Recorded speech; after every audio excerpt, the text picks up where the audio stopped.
what we were taught on going that person, it was different. When we reached there, we found that that man was a witch doctor.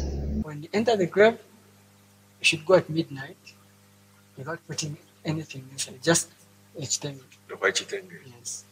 You go in the graveyard. You don't have to look back. Just go straight to the alone graveyard. Or with your alone. wife? Alone. Alone. Midnight. Because I can't do it together with my wife. Midnight, you are naked. Naked. Only with white chitenge around your waist. Yes. And No you enter shame. into the graveyard. The graveyard at midnight. But you have to decide who you are going to sacrifice.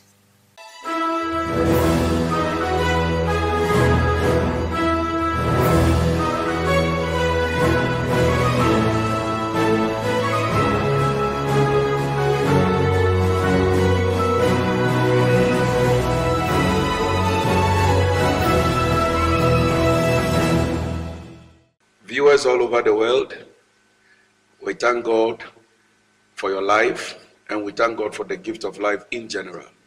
Welcome to King's TV Testimony Hour. We are here today with a young man full of life, full of the gospel, full of testimony, and full of the power of God. He has had a very powerful encounter with the Most High God, and we are here to listen to his testimony. So you are welcome. Thank you so much. First of all, we want you to tell all our viewers that are watching us all over the world your name and where you are coming from. Okay. My name is coming from Eastern Province. You are coming from Eastern Province. Yes. And what do you do for a living? I'm a pastor. You are a pastor. Yes. And what is the name of the church? It's Ecobank Testimony Ministries. Wonderful, wonderful. So we understand you have had a very powerful encounter where the Most High God revealed himself to you, and there was a turning point and there was a change in your life, and you have a very powerful testimony that can challenge somebody to also look up to God, to say it is not the end of the road, that God is still alive and God is still in the business of saving people. So before we enter into the testimony, we'll just usher ourselves into prayer, and then you tell us your story of the kind of encounter you have had. So would you like to pray, or you want me to pray? You present. I pray. Okay, wonderful. So we pray. Father, Lord, we thank you and we bless you for this hour and for this moment. In this conversation and in this testimony, we invite you to come and take your seat in our midst. And we pray that, Lord, your spirit will lead us and the fire of the Holy Ghost will surround us. That even as we give this testimony and listen to the testimony of your Son, somebody watching will be blessed, somebody watching will be encouraged, and somebody watching will be delivered. We thank you, Lord, even in the name of Jesus, the Son of the living God. Amen and amen. Amen. So let's begin by how it all started. Okay. It all started in 2017, by the end of 2017. Okay. Yes. By the end of 2017, Yes. towards the end of Yes, 2017. towards the end of 2017. Please kindly raise your voice a little bit. Yeah, it started toward the end of 2017. Okay. Yes, when things started going down with the ministry. Yes. I remember it was 2013. 2013. End of 2013. Daddy prophesied to me concerning it was a future prophets. He said I should be careful because you saw me doing mutual money. You mean you received prophetic word? Yeah, prophetic word from you. From me, Yes. Dr. Elijah Kofi King. Yes. In church? Yes, it was in church. Meaning it was in public, was everybody heard yes, it, it was a who live was in service. church. And that was in 2013. 2013. And the prophecy said, you must be careful, Yes. because I was seeing you entering into ritual money. Yes. That was in 2013. 2013. Okay. So after the prophets, I started questioning myself because at that time I was on fire. I was praying too much, fasting too much, and God was speaking through me. So I took the prophecy very lightly. Okay. Yes. After the church, in 2017, the church started going down. Which year did you establish the church, or did you start the church? The church started in 2016. You started the church in 2016. 2016, yes. So in 2017, towards the end of 2017, you started seeing The church went downward in the church. Yes. At the end of the day, the church scattered, and I had a challenge. The challenge I was going to feed my family. Yes. What brought about the scattering of the church? Members of the church, they started saying my wife was saying other things that were not in line with what God was revealing. Okay, so there was confusion between confusion the members and your wife, yes, which led to the church collapsing. Yes. That was towards the end of 2017. Yes. Okay, so from there, what happened? From there, I decided to pack everything, because it was a Sunday when all the church members came and said, "I think we are leaving the church." Wow! Because of what your wife has been saying, and how your wife has been behaving. So for me, it came as a shock. I said, "Oh, this time I've been wasting time doing the work of God. I think I should just be like any other person." So I packed all my Bibles, everything I was using, that very Sunday. And I said, I will not kneel down to pray or do anything. I will just be like a normal person, look for a job, and start working so I can provide for my family. That's when everything started. So I went into stone business. Okay, so from there you left the ministry. Yes. You packed your Bibles. Yes. Where did you pack your Bibles? I put them in the trunk. You put them in a trunk and locked them. And you vowed never to pray to God again. I will not open the trunk. I will not kneel down to pray to God. I will just be like any other person. Just to drink beer, smoke. Just live a normal life. You started drinking beer and smoking. Yes. Wow. That very week when the church collapsed. Yes. I went and drank beer. You went and bought beer and you drank. Yes. Just to console yourself. Yes, Papa. Now that same month, we had a misunderstanding with my wife because of the same issue with the church. So we went on separation, I think, for close to a month. After the church collapsing, yes, you and your wife also separated? Yes, we separated for a month. Then where I went, I met a pastor, another pastor friend. Where is that? Where did you go? I went to Ndola. In Ndola, okay. I went to stay in Ndola for some time. Then I met a pastor friend there. Not only that, this side here, even in Lusaka, my wife was meeting with another pastor. Their friend pastor. Okay. Yes, we were meeting and we've been discussing and praying together. So the pastor called me I should come back. Oh, okay. So I came back to Lusaka. Then that pastor reconciled us. We came back together. And from that, I said, I think we have to sell every church equipment so that we raise money, capital for business. For business. Yes. Wow. And we did sell everything. We went for business. What are some of the equipment you had? The keyboard, the mics, the speakers, everything. So. And you had chairs also? No, chairs, no. We are hiding the place. Speakers, microphone, keyboard, yes, drum. We sold everything. You sold everything. We sold everything. And you put the money into business. Yes. So I went to Eastern Province for business. Business. We did business very well there. We had met someone that we were going to do business with. So I went there with my wife. We bought groundnuts. We brought them here in Lusaka. We were supposed to go to Congo. But again, we were duped. I know the money went.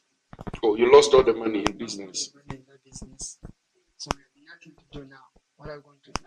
Because you took God's assets and sold them and put the money into business. So obviously you were not going to have a productive business. So you were duped. Yes, you were duped. The money you invested in business, you were duped. Yes. And you lost everything in business also. Yes. So ministry, you had lost out. In business, you had lost out. So after that, I said to myself, I told my wife, I've known people before I gave my life to Christ. I've known people who do business, who do stones. Deal said, I think I'll go that way. Okay. So I started contacting those people that I knew. And time Satan sponsored all those people. First they came. So I went to Eastern Province to do business with stones. Time I sold some stones. Then I went back again to Eastern Province. So we tried to find another stone that we can sell. But that time again, the business went down. The stone business went down, and we really suffered. We would not feed at home. Rentals would not pay. So we went to our family members to ask them for help. Everyone just deserted us and said, no, we can't help you. No one could help you, even though they had. Even if they had, they would not help us. So we started struggling. We got to a part to extent that we even reached sleeping in the nightclub with my wife. Just spend the night in the nightclub. In a nightclub? Yes. Why? We had nowhere to go. You had nowhere to sleep? Nowhere to sleep, yes. But you have to pay to enter the nightclub. So if you had money to pay into the nightclub, why not use that money to find a place to sleep for the night? We never paid anything when we entered the nightclub.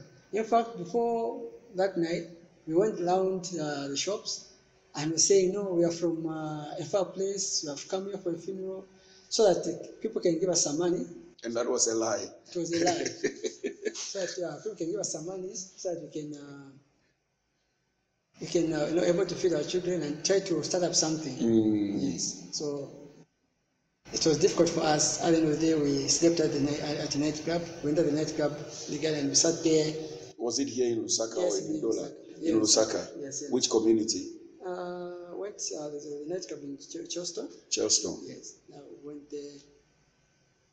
And we went in the nightclub and we pretended as if we were one of those people. So that we a pastor and a pastor's wife? Yes. Wow, just so you can pass out the night. Yes.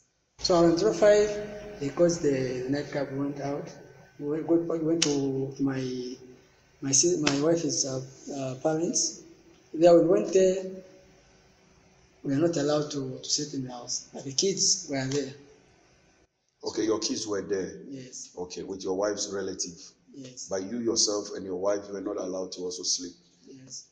Yes. So after we left the nightclub in the morning, around 04, we went to my wife's place, to our parents, because our kids were there. So I said, no, I think we hit something. As we are trying to find monies and try to rent a two-room house so that we can start from there. Yes. Upon reaching there, we are told we cannot spend the night there because someone important was coming. That was a family member. I think my father-in-law was coming to spend the night there. It was from Eastern Province. So we are told the only option we were given was to sleep in the dog's house. Dog? Yes. Where they were keeping the dog. So wow. we can clean the place, then we sleep there. So we had no option. Was it a wooden house or a block house? It's a block house. It's a block house. Yes. I mean, where they keep the dog. Yes. Okay. So me and my wife started cleaning. We cleaned and we are given a sack where we were to lie on. A sack. Yes. So we slept there, me, my wife, and my second last baby. Okay. I think she was only 1 year. We slept there that night. From there, we said, okay, what are we going to do? We started moving up and down the streets of Lusaka town. Talking to stone dealers, how we can go about the business of stone. Say, no, we should raise money. At least raise about 5,000, 10,000. You can start from there. So we started borrowing money from people, not church members, because we couldn't communicate with any church member. So all those people that we knew, old friends, we started communicating with them. So they started borrowing us their monies, 1,000, 500, 2,000. So we managed to raise about 3,000. So we went to Eastern Province so that we can find some stones. So I listed at a friend's house. By then we are staying here in Lusaka. Okay. We started staying in Eastern Province. So I went to a friend's house there. That's where I met a man. He said, no, Me, I do go in Mozambique, I buy stones, then I sell them here in Zambia. Okay. So, okay, next time we go to Mozambique, if you have more stones, please bring them, we have money. Okay. Yes. So the man went, it was almost now 2 months, the man was nowhere to be seen. So we wouldn't come back to Lusaka because we were owing people some money, and the monies were slowly finishing because of feeding, lodging, and so forth. So the guy kept us for 2 months at his house. We had no money. The guy wouldn't come back to Lusaka because we knew once we were in Lusaka, they'll put Pressure us on you. They'll put us in cells. Yes. So from there we went on Facebook. Someone sent a friend request on Facebook. Say they are able to make money. So we started following those guys on Facebook. That's how we started. We started following those guys on Facebook, and we are told you need to bring this and that. So someone sent you a friend request on Facebook, yes, and the person followed with a text message. I accepted the friend request. Then I went through his profile, his posts on timeline. Okay. I see the two monies. They do ritual money. They do ritual money. Yes. Okay. So I told my wife, I think let's communicate with these people. So I tried to communicate with that person. I said, no blood is involved. We just have to bring a certain amount of money, then we multiply that money for you. Okay. So okay, no problem. So we contacted one person. That person, we went to meet with the same person. I think by the way, we are the 1,000. We named 1,000. He started the process. And the money was made. We were going to a certain lodge where we were doing the. If he started the process, you mean what exactly did he do? And if the money was made, how was the money made? He took us in a guest house. He paid for that guest house for us. You mean the witch doctor? Or who? The spiritualist. Yeah, the spiritualist. So we went there. He paid for the guest house. For the guest house, yes, he paid for the guest house. And there he took out his stuff, the thing that they do for spiritual materials. Yes. So I said, no, we should buy a bucket and the white cloth. And everything was brought. Then he took off his clothes and said, you go outside. We went outside. Then after about 5 to 10 minutes, he called us in. We went there, the bucket was full of money. 50 questions, 100 questions, 20 questions. Then he said, this is the money. Before he did that, he took the money and bent the money in our very eyes. He bent the money with his charms. He took which money? The 1,000 that we had. Oh, okay. He bent it. That money, so it was now in ashes. I said, you carry these ashes, go to the graveyard. Don't go inside the graveyard, just move around the graveyard and pick some sand from the graveyard, the new graveyard, where they're just from burying someone. Then mix it with this same ashes. Then you sprinkle on around the graveyard. Okay. Then he said, as you're doing that, you should say, we are asking for money because we have suffered a lot. So as we are doing that, we are speaking those words. After that, we went back inside and said, okay, wait. After some minutes, we went inside. That's when we found the money. There was money in the bucket. In the bucket. Full of money. What kind of bucket was that? It was a white bucket. White, big bucket? Yeah, big bucket. Plastic or metal bucket?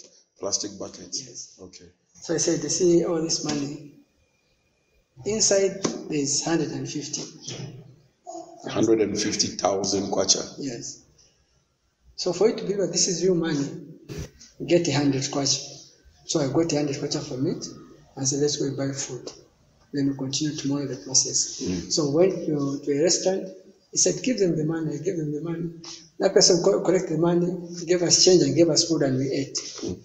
So from that time, we said, this is real money. I think after finishing this process, when we get this money, we're able to pay all those people that we are owing. Yeah. Yes. So we went. The following day they came. They did the same thing. How many were there? There were two guys. Okay. Yes. So after they did they made the money, they multiplied the money. They bought a suitcase, and I was given a suitcase to carry home, a suitcase full of money. My house was given a key to open the lock on the suitcase where the money was. And when we reached Lusaka, before he said, when we reached Wangwa, she drop. He gave us something like a beans. He said, you throw it in the Wangwa River, then it goes. When we reached Lusaka, wait for a day, then following day you open the. So we reached Lusaka. When we reached Wangwa, we did what he said. When we reached Lusaka at home, at my mother-in-law's house. Yes, we were given a room that day. We went there and we put the suitcase. They said, wait for tomorrow. And we actually knew that money was there. The following day, I told my for bring the key that we open. Said she couldn't find the key where she had put it. The key has disappeared. The key disappeared. So we called back the witch doctor and said, but what has happened? Where's the key? He said, you made a mistake. So you can't open. You have to wait for us to come. You have to wait for me to come to Lusaka so that we do the ritual. The ritual again, so that we were able to open it. So now I was impatient because I'd come to Lusaka and people were owing. Started calling you. They were calling everywhere. And before we reached Lusaka, that time when I came back from Eastern Province, the same suitcase which contained money. My wife called the landlord. Where we were renting. She called the landlord and said, we are coming to pay the two months arrears that we have, and we'll be shifting. So we should put the house on rent. Wow. So I was impatient and said, what am I going to do? When I tried to call him, the witch doctor wasn't picking our calls. So I told him I was going to open it. Because he said, if you open it, it's either one of your child will die or one of you will go mad. Yes. So I said, okay, it will be me. I got the knife and I opened it. When I opened the suitcase where the money was, all I found was money, but it was in small pieces. It was in small pieces, cut in small pieces. The money was cut. Cut in small pieces. Like someone used a scissor or a knife. Yes, like a scissors to cut the money. So I got frustrated and I bent the suitcase with all the money. After I bent it, the following day he called, he said, I'm coming. I said, we have already bent it. So we're going to redo it. So you look for 3,000, we redo the after the 1,000 you paid, now you should look for another 3,000 for another ritual to be done again. Yes. So we believe because we had seen the money, we had used the money, and that is the same money we used to transfer from Eastern Province to Lusaka. So we said, okay, what are we going to do? Again, we started borrowing money from people. So borrowing money from people. When that man came, he told my wife to buy a trunk. Where are we going to put the money? And they did. The money, they brought the money. They did the same process again, and the money was full in the trunk. And I was told there's a man in Mazabuka who has some spiritual water that I need to speak on that money so that the money can start using it. So to go to Mazabuka. This time, how much money came? That time it was 500 to 600. The first ritual was 150,000. Yes. And the second one, which you paid 3,000, was 500 and 5 to 600,000 kwacha. Yes. Okay. So I was sent to Mazabuka. I called the witch doctor in Mazabuka, who had the spiritual water to cleanse the money. Yes. So we communicated. Said that you go as a chief, where you go there. So I went there, gave him and I went there. Upon reaching Mazabuka, the man stopped picking my call. Then you traveled from Lusaka to Mazabuka, and you were communicating with him. Yes. When you arrived there, he stopped picking your phone call. Yes, he stopped picking my phone calls. What am I going to do? Again, I spent the night in the nightclub alone. So I called my wife and said, I think I have to come back. I have to give up. Were you dancing in the nightclub with all the music? No, I was just seated. You were just seated? Yes. Wow. Because I had no money, only had transport for me to come back to come back. Yes. So when I called my wife, said the guys have gone with the money. They had sent them to go to do something. When she came back to find that the money was gone. Wow. So I said, what are we going to do? There's someone as we were moving around through trying to find the stones. We were talking to people. So someone called from Malawi, said they have stones, so you should come and see them. I wanted to sell a farm, part of my inheritance. I wanted to share to sell it, but they refused. I tried to sell the plot. My wife thought they refused. So we managed to sell our mother-in-law's fridge. Fridge. Yes, we sold it. Then we got the money, went to Malawi. Without her knowledge? Without her knowledge. Wow. So when we reached Malawi. How much did you get for the fridge? For the fridge, we got 4,000. 4,000 kwacha. Yes. So we went to Malawi. That's when, because the more we were trying to look for these solutions, the deeper we are in debt. We're going in. So we went to Malawi. Then Malawi, what we were told on going that person, it was different. When we reached there, we found that man was a rich doctor. The one who had the stones. Yes. To give you. Yes. When we reached there, I said, no stones we don't have. We don't have stones. The only way I can help you is our situation, because somebody told us your situation. So the only way we can help you with this situation is to do ritual money. Mm-hmm. So I said, blasting. He said, blasting. You can't do blasting. They call it blasting. You can't do blasting minus blood. If you're doing blasting minus blood, then it's fake. So you have to do with blood for you to have money. So since you have come here... If you say blood, you mean human sacrifice? Human sacrifice, yes. And from that time, fear had gone out of me. There was no more fear in you? No more fear in me, and I was ready to do anything. You were ready to do anything? Anything. As long as you have money to survive? Yes, because I would see how my children were suffering. So it pained me a lot, and I said, okay, if that's the case, what are we supposed to do? So I said, it's either you sacrifice one of your children, wow, or one of you should die. Then there's... You were with your wife? I was with my wife. Yes. And the spiritually said, it's either you sacrifice one of your children, yes, or between you and your wife, one of you has to die. So I said, I cannot give out any of my children, because I love my children so much. And I'm doing this for my children. So, and also I can't let my wife go.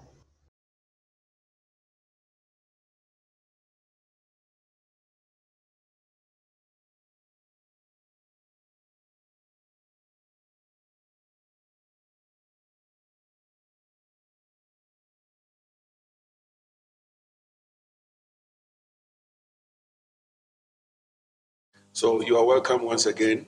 Welcome back to this wonderful testimony we are hearing from our beloved man of God and beloved pastor.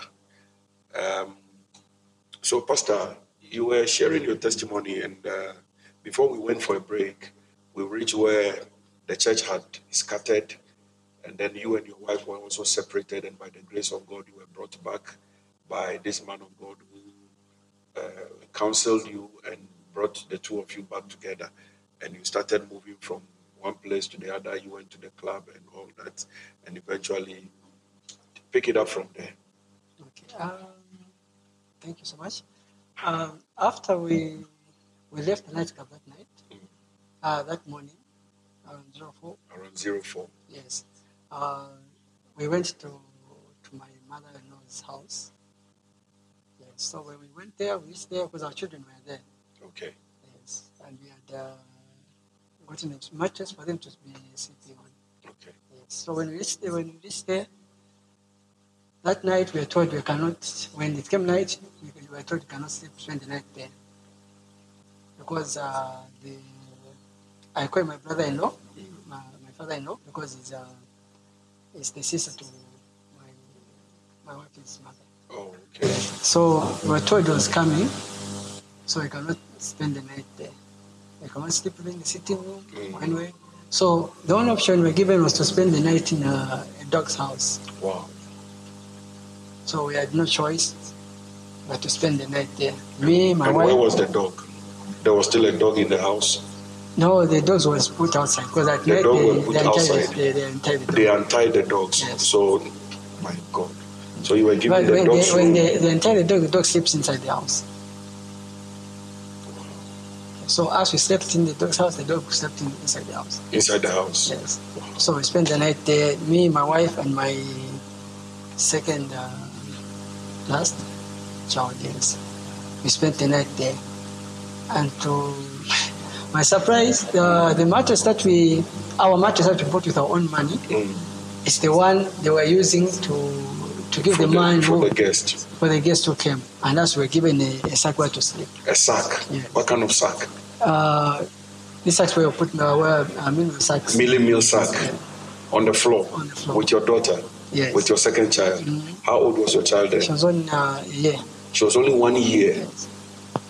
And this was in 2018? 2018. Yes. It was in 2018? Yes. Wow. So we spent the night there. That's when we started now. The following days, what are we going to do? We had nowhere to go. We had nothing to do. So I told my wife, let's start this business of stones. Because I know of people that I know. Before I gave my life to Christ, I knew people who were dealing with stones. So I began to contact them. And in no time, people came. There was that communication again.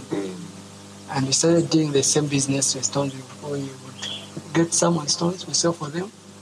Yes. But you mean precious stones? Precious stones. Like? Yes.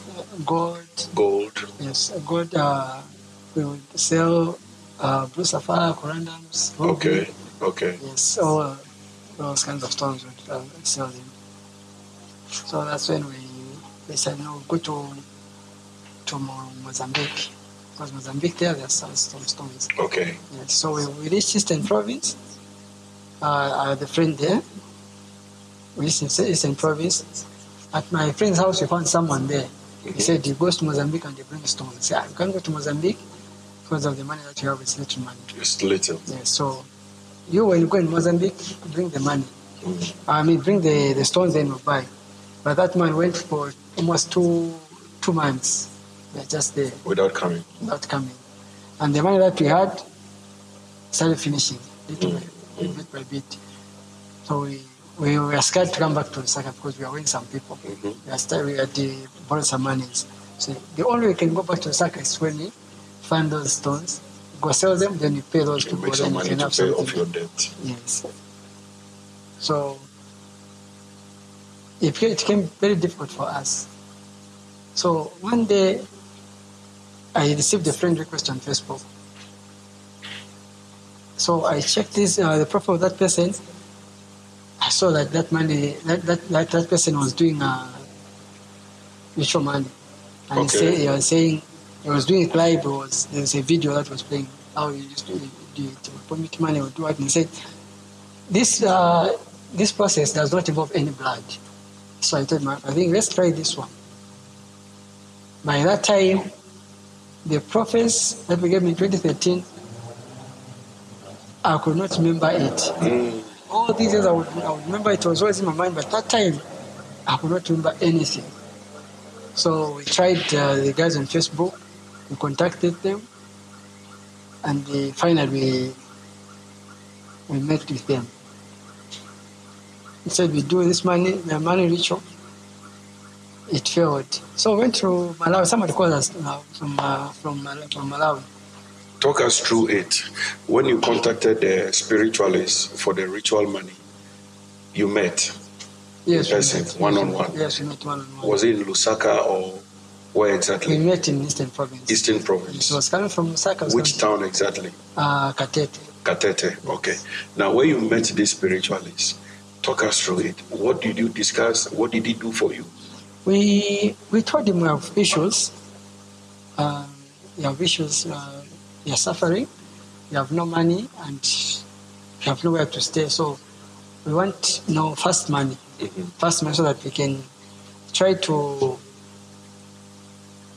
settle down again. I tried to do some business or do something else. So that man said, I'll help you. So he asked, how much do you have? By then we had only made it 1,000. So we told him we have 1,000. He said, okay, 1,000. He said, it's your money. How can you want a lot of money when you have little, small money?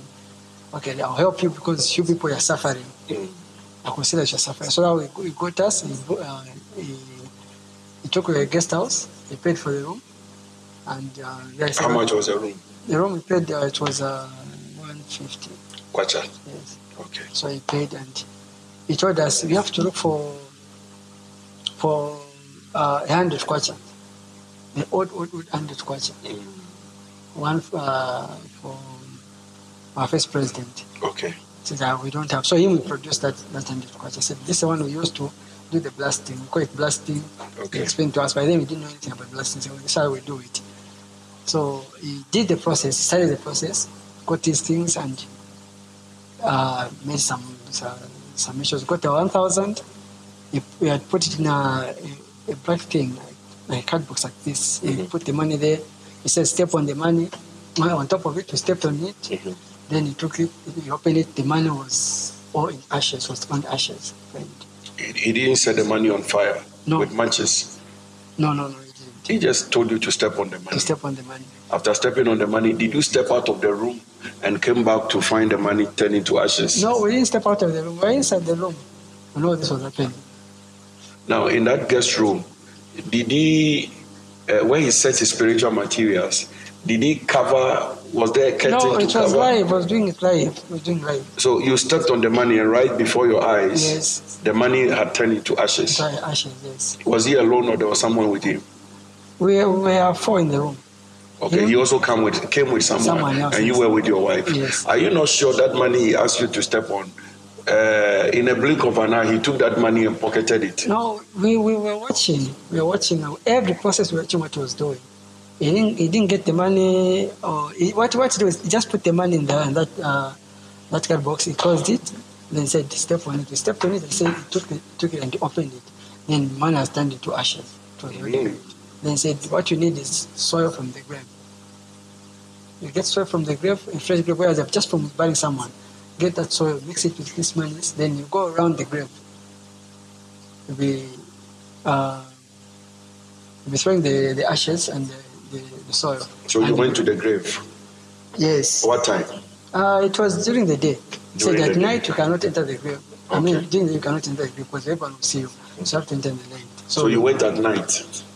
I went in the afternoon. In the afternoon? We went just around outside the grave.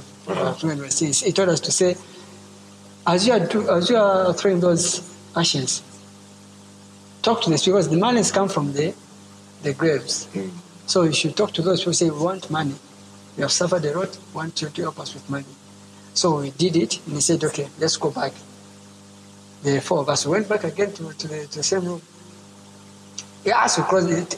It's us who closed the door. The door, and that's why you had the key. So went back, opened, went out. Then so we stayed. We were told to get the bucket, the white bucket, and what got. As you opened the bucket, it was full of money. There was 100 questions, 50 questions, 20 questions there. How big was the bucket? The bucket was big, a 20-liter bucket. 20-liter bucket. Yes. It was full of money. Full of money. How much?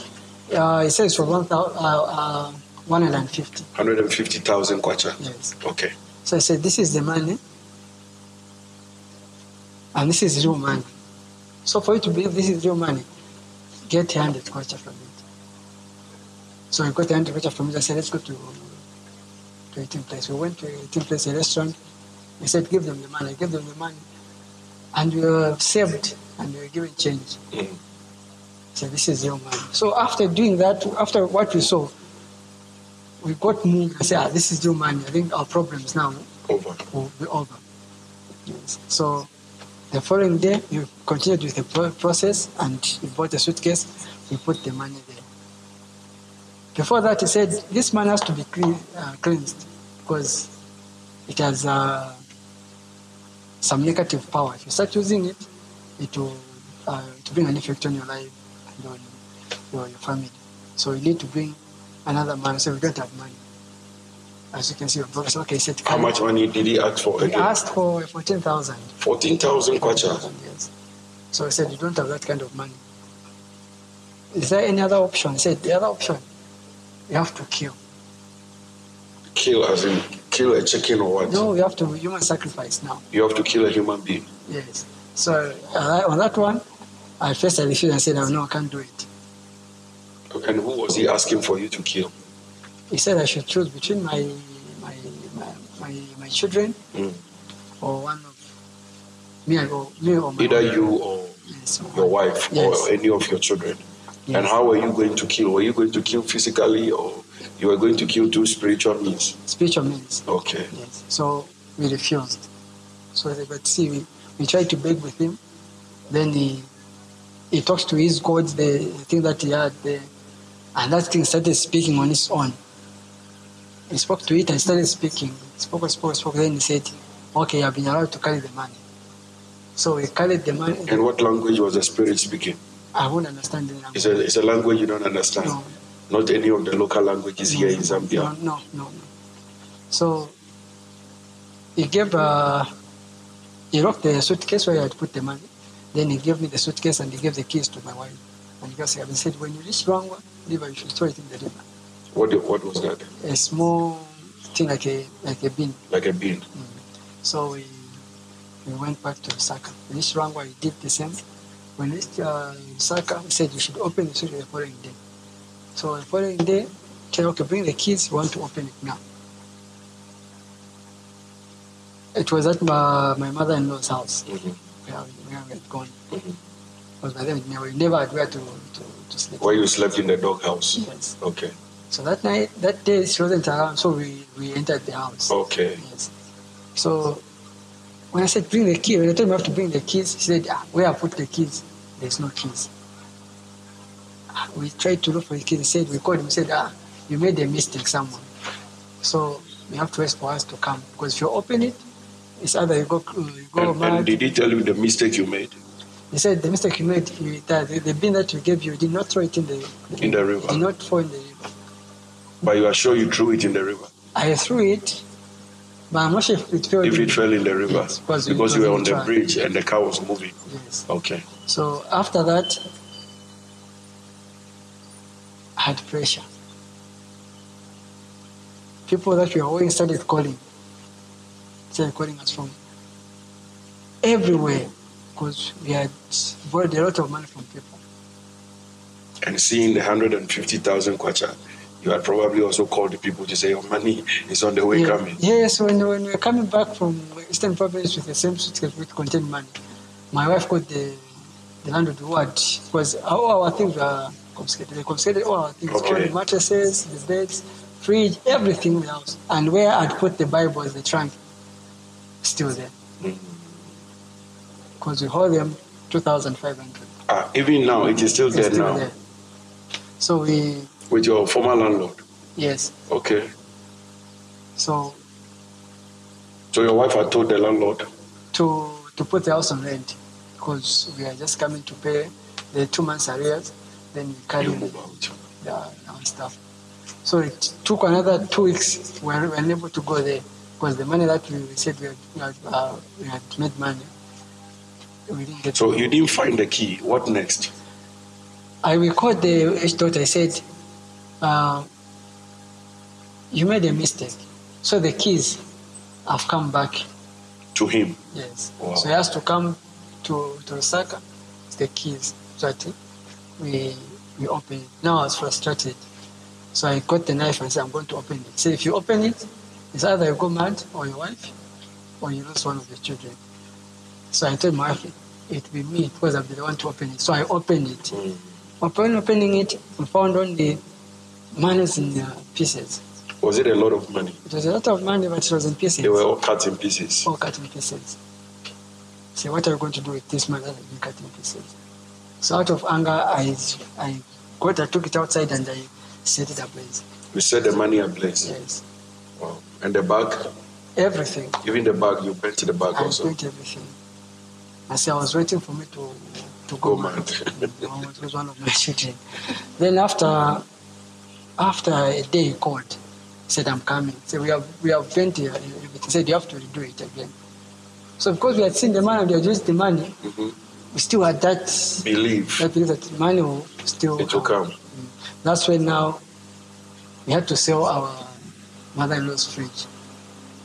You sold your mother-in-law's fridge? Yes. Without his knowledge? Without her knowledge, yes. Wow. Without her knowledge? Wow. So we sold it at 4,000.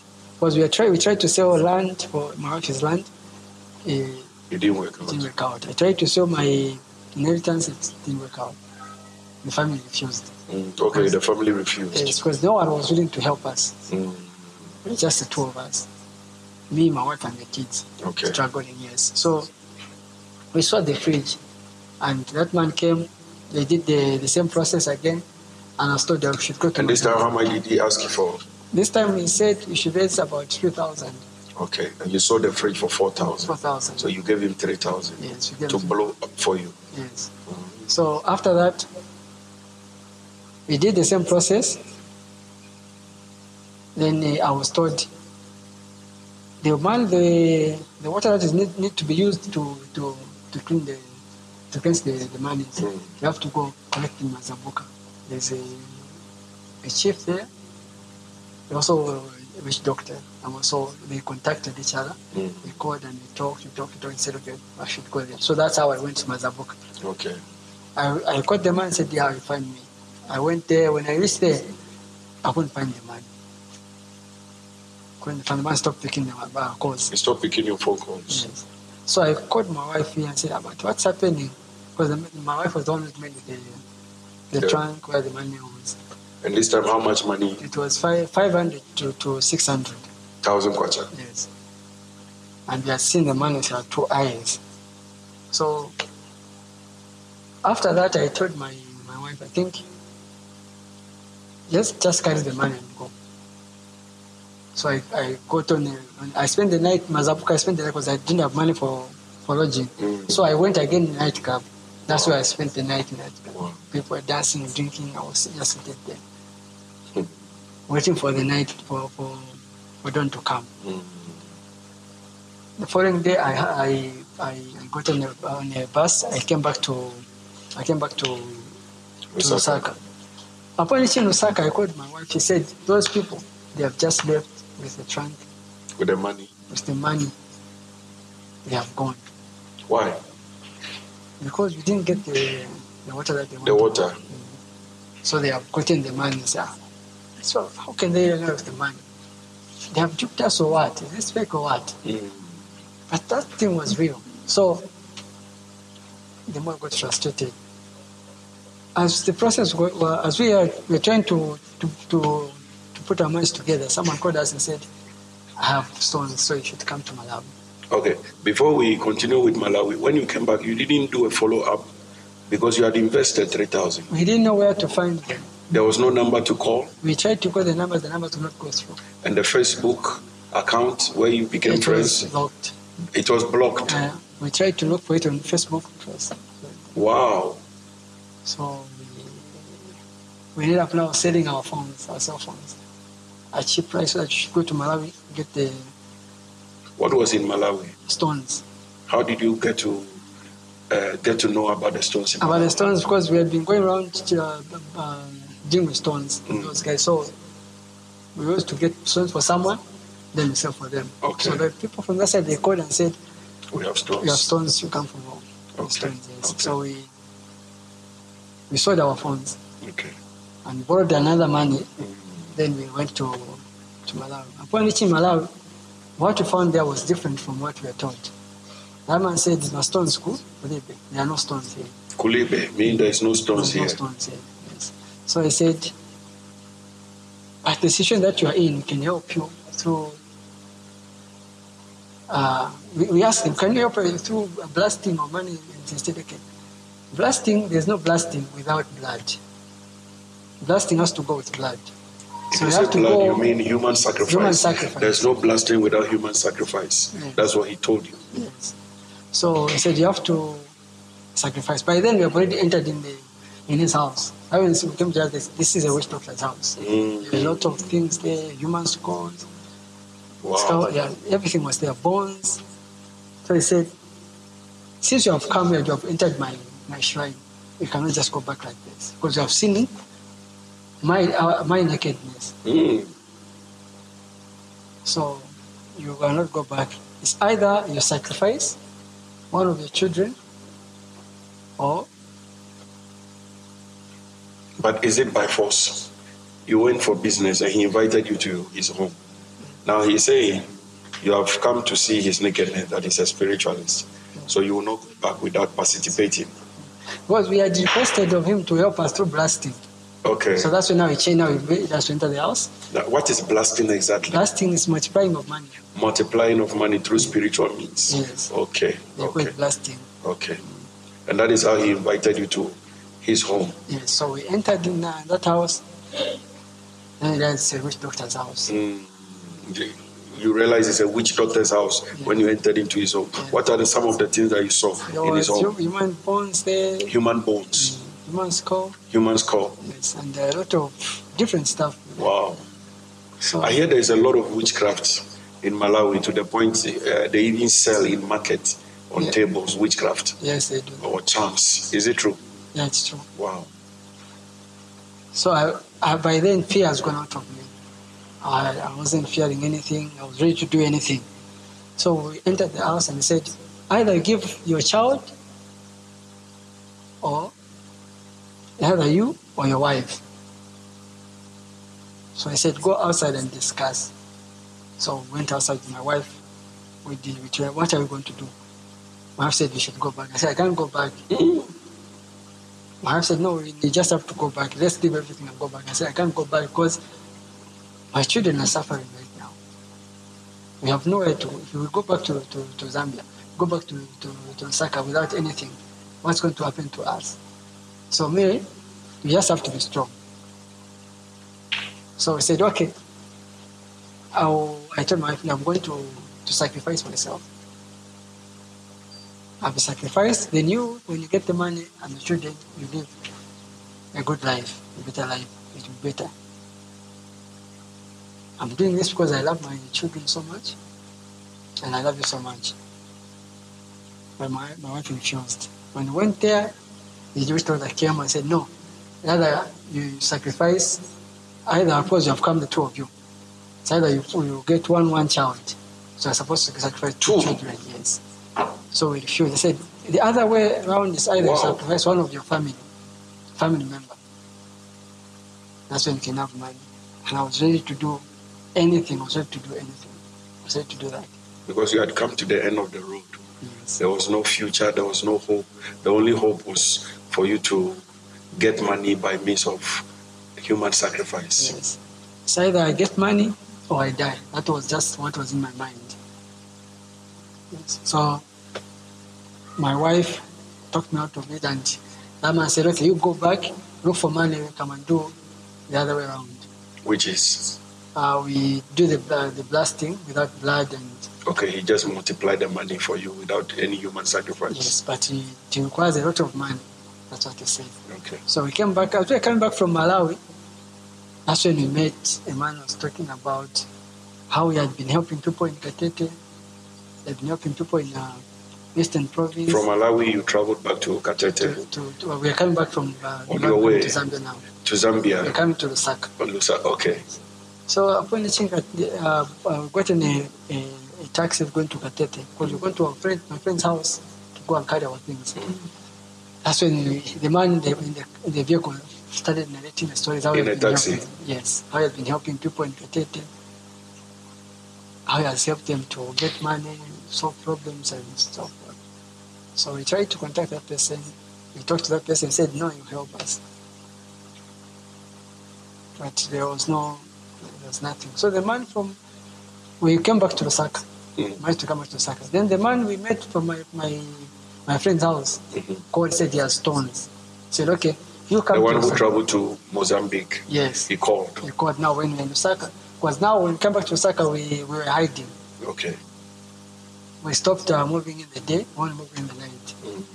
So he called and said, no, I've stones. So we found the man and we told my wife to come and get him, to go and get him from Eastern Province to bring him to Lusaka. When we brought him in Lusaka, the stones that we had were not the original stones what you wanted. They were fake? Yes. Wow.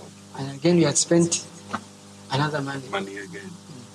So I said, what are we going to do? So I explained to him the situation that we are in. So he said, there's a man I know who can lend you money, but he's in Mozambique. He helps people, he lends money, then you give them later on. So if you're ready, we can go. Then you're going to see another person who has stones. We're looking for blue sky. A stone, then he said, okay, let's go. That's how we went. There's a stone called Blue Sky. Blue sky, yes. It looks blue.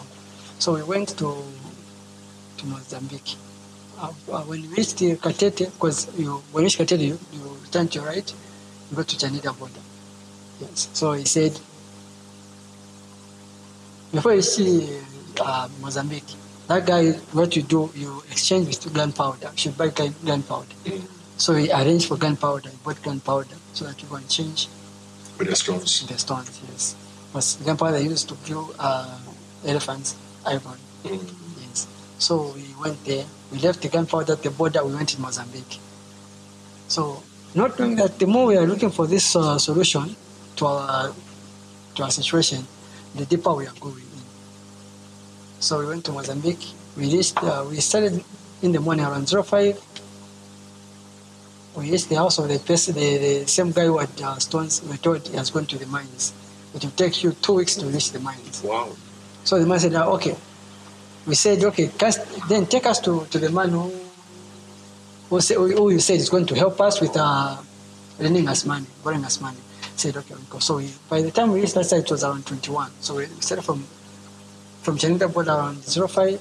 Then we reached that side, Mozambique, where the same place where we had gone 21 hours.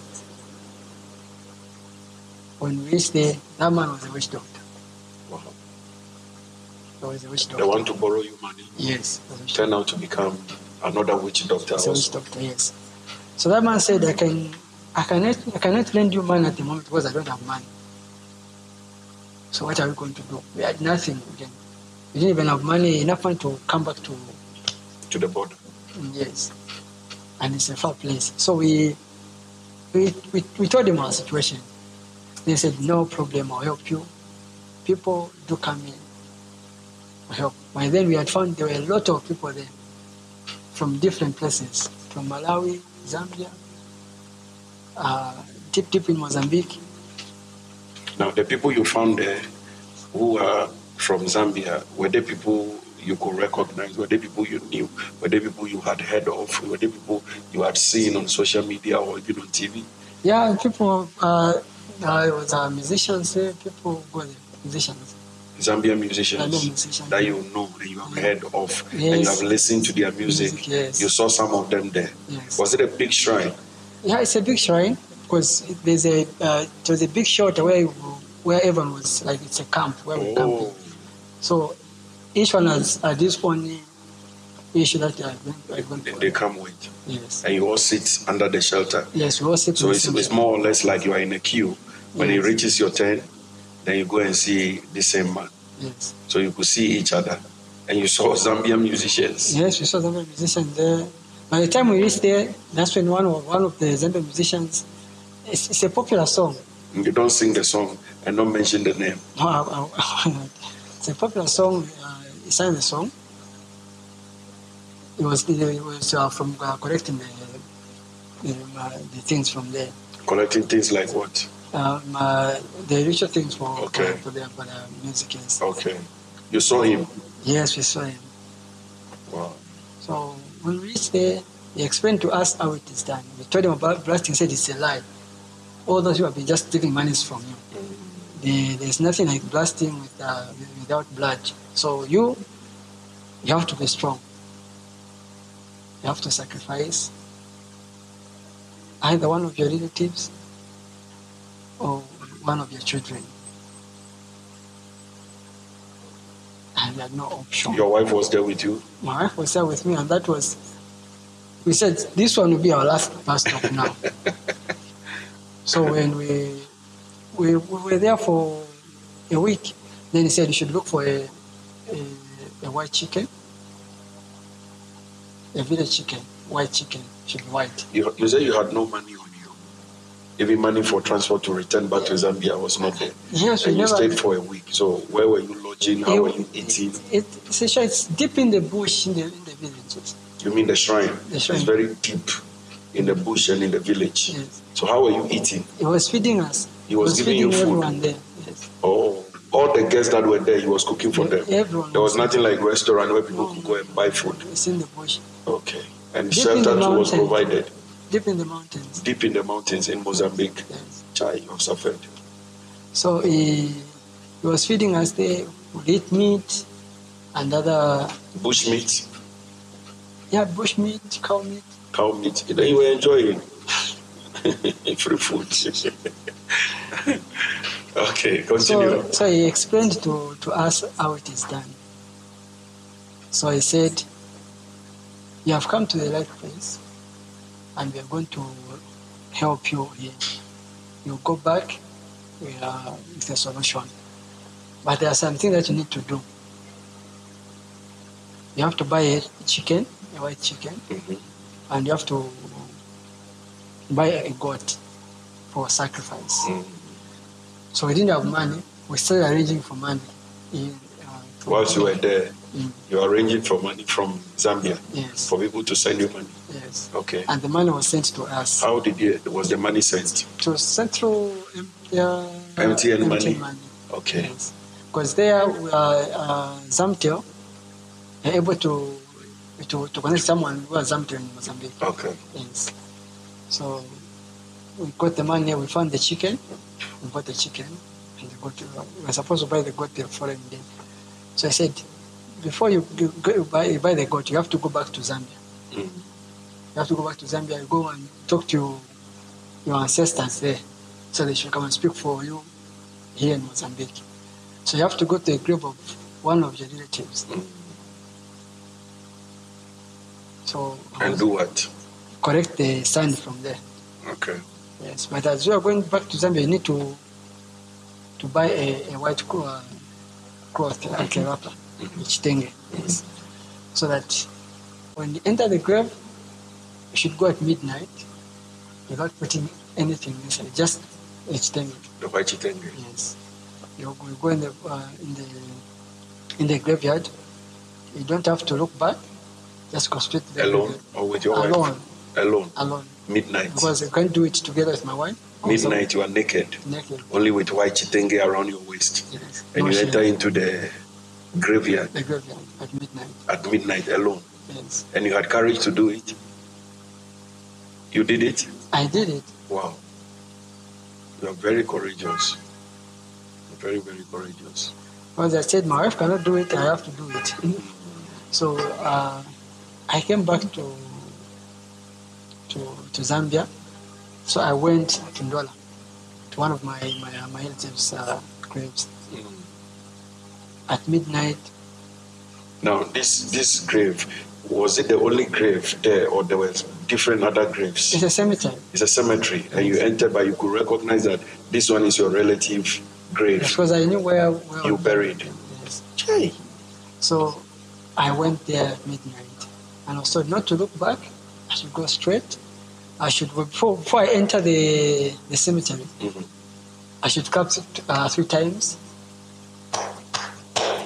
and say these words: "Oh, I've come to ask for permission to come with me to Mozambique. I've suffered a lot. I want you to help me to make money, to collect the money that is in Mozambique." I have to clap 3 times. Then I move another few steps. I do the same. Then the last 3 times I should be on that grave and put a coin there. A coin. Then I put a coin in the white cloth. I bury it there on that grave and I carry the soil. Now, were you not scared? At first I was scared. At what point were you scared? The time to enter the graveyard. The time to enter. Midnight, yes. And at what time did the fear leave you? When the first time I tried to enter the graveyard, something pushed me not to enter. So I went back to the house. Where I went was at the farm. Okay. My parents' farm. Okay. It's near the grave. Okay. So one of the relatives were buried there. So I went back again to the house. They didn't know what was happening. They didn't know why I'd gone there. So when I slept, I dreamed I was late to collect the soil. Then I got mad. I was in the dream. I said, if I don't get it, I'll get mad. So I went back again. 3 times I tried to enter. The first time, that's when I entered. I collected. And I was told, when you turn, don't look back. Don't look behind. Just go straight until you enter the house. So that's how I got the soil and put it in a white cloth. And I went to the house. And I was told not to greet anyone. Not to shake hands with anyone. So the following morning, I just told my friends, I'm leaving. They said, where are you going? But how come? They said, no. Because I was given 3 days. So I started off from there, going back to Mozambique again. I spent about 600 to 800. The money that was sent to us in Mozambique. Now, when we reached Mozambique, I had no money. I had soil from the grave. When I reached there, the witch doctor did not come to us. We stayed in the morning. I reached there in the morning. The whole day, it was just quiet. Then, was he working and attending to others? No, I wasn't. Or he was just avoiding you? He was just avoiding me. So I followed him. I said, I've come, I've got the same of God. So now he explained. He said, so at midnight, we'll go to the graveyard. There at the graveyard, you have to be strong. We'll put a circle around you, and as you'll be standing there, 3 things will happen there. If you get scared, if you run away, you run mad forever. The first thing that will come, a hole will come, sit on your left side, and all the evil bird, all. Yes, it will come and sit on your left shoulder. Left shoulder. Yes. You should not run. You should not run. After some time it will go. Then 3 big hyenas will come. Hyenas? Yes, will come. You don't have to run. 3? Yes. They will circle around you for some time. Then they will go. After that, that's when the skeleton now will come. The skeleton will come with a charm in the hand. It's the one going to hand the charm to you that will now make money. But you have to decide who you are going to sacrifice. Either one of your children. So we started asking questions. No, I can't put in our children. Or any of your relatives. Anyone who was not given birth before. Meaning it should be a child. More or less like a child. Yes. So that person will come. So you decided not to sacrifice your children, yes, but to sacrifice other relatives. So you were very, very wise that your children should stay alive, but other people's children should die. Okay. So I told in my mind I would choose one. In the family? Yes, but I didn't know who I was going to choose. So when that time comes, I'll choose. So he said, that person comes, when we go back to Zambia, that person comes, you should just hit him. We hit that person with a charm. How will the person come? Who appear to They told you physically. that you would do some rituals and the person will appear Physically. Okay. When I get to Zambia. Okay. So then you will hit the person. Yes. When I hit that person. With the charm. Yes, that person will disappear. That's it. Okay. That means in their lifetime they will never give birth. They will never give birth. They will remain barren. Oh. Yes. So, okay. So every time they get pregnant, they conceive, they will miscarriage. That's what I was taught. So I was ready. I was going to do it for the sake of my family.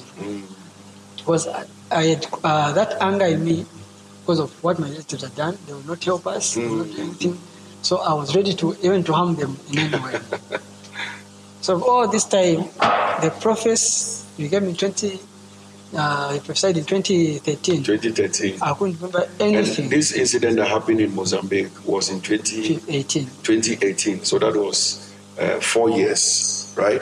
2014, 15, 16, 17, 18. That is 5 years. From 2013 to 14, that is 1 year. Up to 2018. So 5 years.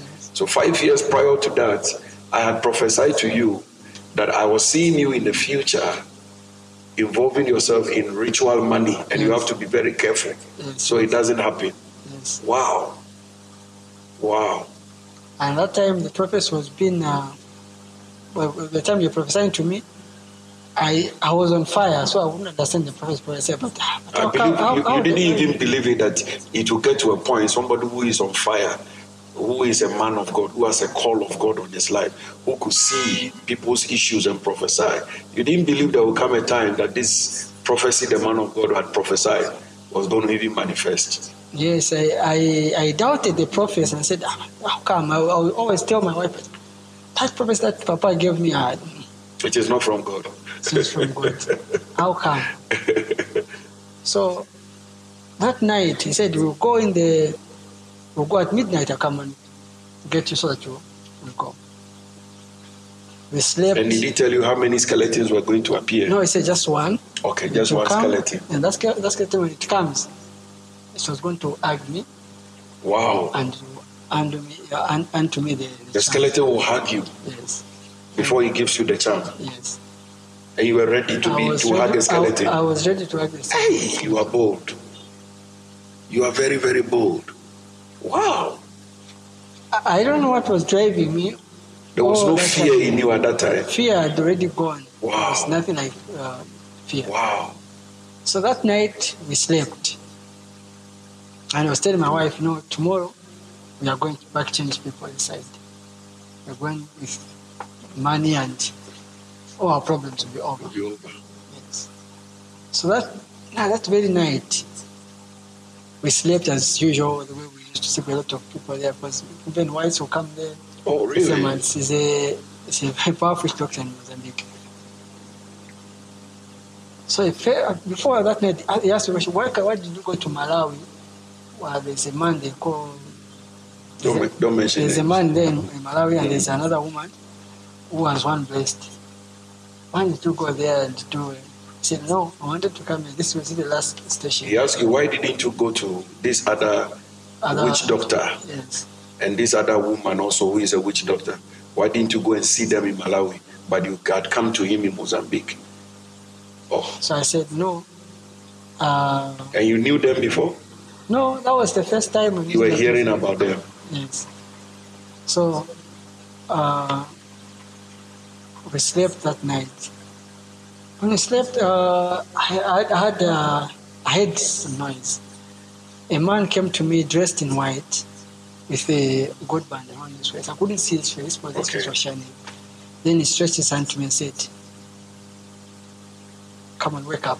Come with me, you don't belong here. When I woke up, all the people around me were sleeping, but I would see other people. They were holding on to my legs and saying, don't, here we're going to help you, we're going to give you whatever you want in this place. So then I said, don't belong here, come with me. When that man left, I opened my eyes, I came back to my senses. Everyone was sleeping, my wife was sleeping, all the people were sleeping, but there was a strong wind. A strong wind blowing inside the shelter where we were sleeping.